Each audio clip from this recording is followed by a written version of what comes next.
actually so serious about this topic that I've actually written a lot of stuff in my diary, and I have some points just so that I don't go off track and I don't like blabber. Wow, where are my points? Oh my, no! Got it. Yes. See? Written stuff. This mindset is more of like a personal choice. If you feel like this is something that will eventually help you in life, or if you feel like you aspire to be this person eventually, then sure, go for it. But it's something that's kind of helped me a lot, and it has connected me with my feminine energy.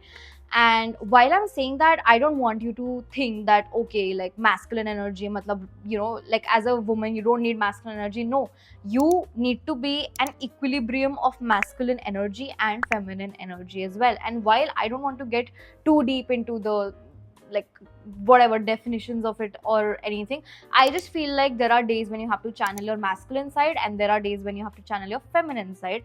And for the longest time I was in my masculine energy. I was the pick me girl in school, and I just wanted to feel better about myself.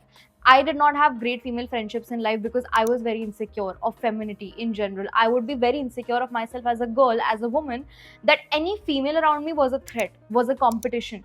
So I kind of drove everyone away, and there were also a lot of shitty people in my life. Like, I can't take the blame for every wrong thing I've done, but there were just a lot of consequences, and there were a lot of like circumstances which led me here. And in the last 1 year, if there's anything, I have practiced more femininity in myself, that I just don't look at other women as a competition. I don't look at other women as a threat. I look at them as my people. They are like my tribe. They understand me when the whole world doesn't. They see what I'm going through. They hype me up. They give me the reality check. Of course, there are some women out there who are still not healed and they try to put you down. That's okay. But I feel like in general, womanhood is such a beautiful community, and everyone should, embrace it. And while I'm not saying this video, okay, like this is how you go around and make female friends or whatever, because even I don't have a lot of female friends in my life, while I would love to.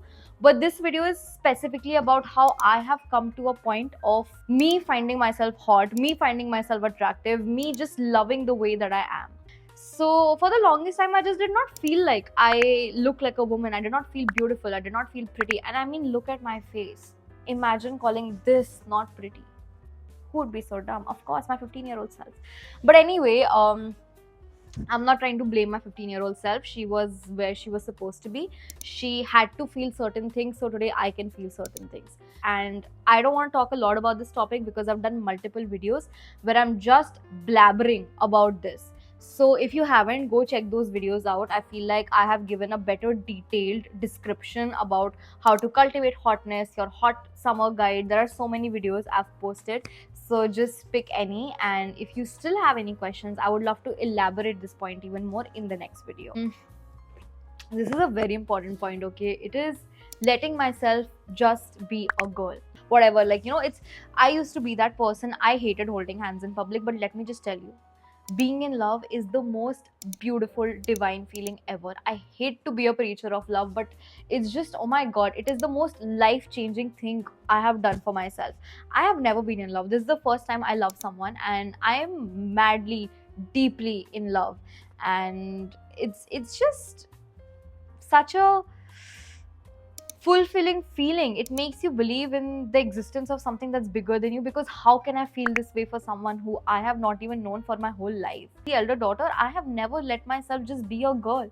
I can act cute, I can act feminine, I can act spicy, I can act bonita, I can just express myself, and I can be dramatic, I can take up space. But I love pink, I can wear pink, I can have as much pink as I want in my house. I loved pink so much. My point is that there is just so much power in femininity, and you really have to acknowledge that power. I get you really have to understand the power of being a woman. Being a woman is the most powerful thing you can ever do. And I'm not saying you can manipulate someone or whatever. No, I'm not talking about your malintentions. You can just reform the world with your thoughts, with your creativity, with your loving, beautiful, warm energy and heart. Like, there is just so much warmth in being a woman, and I feel like I did not embrace that for the longest time. And I think that kind of brings me to the end of this video. There are still a lot of points that I would love to cover in another video, but I don't want to bombard you guys with so much information at once. But let me know if you would like to see a part 2 of this, and thank you for watching. Please Keep being your gorgeous fucking selves. I love you. Bye.